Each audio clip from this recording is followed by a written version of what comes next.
પત્નીએ એવો ખોટો કેસ કર્યો કે સીધા પતિ અને સાસુ સસરાને જેલમાં મોકલી દેવામાં આવ્યા. પણ પછી કોર્ટમાં આવ્યું ચોંકાવનારું સત્ય. રીના પોતાના પતિ રોહિત અને સાસરિયા સામે ઘરેલું હિંસાનો ગંભીર કેસ કરે છે. પોલીસ કોઈ તપાસ કર્યા વગર સીધી ઘેર આવે છે અને રોહિત સાથે એની માતા-પિતાને પણ લઈ જાય છે. એક રાત આખો પરિવાર જેલમાં પસાર કરે છે. રોહિતની વૃદ્ધ માતા જેલમાં બેસીને રડતી કહે છે, "અમે કંઈ કર્યું જ નથી." બીજી તરફ રીના બધાને કહેતી ફરે છે કે તેને ખૂબ ત્રાસ આપવામાં આવતો હતો. આખો સમાજ પણ રોહિતના પરિવારને દોષી માનવા લાગે છે. પછી કેસ કોર્ટમાં પહોંચે છે. જજ એડવોકેટ સેજલને પૂછે છે, "તમારી પાસે કોઈ પુરાવો છે?"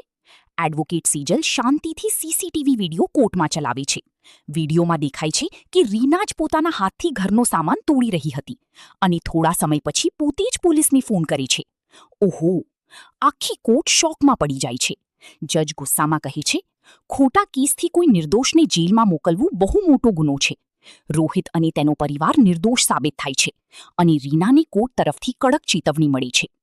એક ખોટા આરોપથી આખો પરિવાર જેલ સુધી પહોંચી ગયું.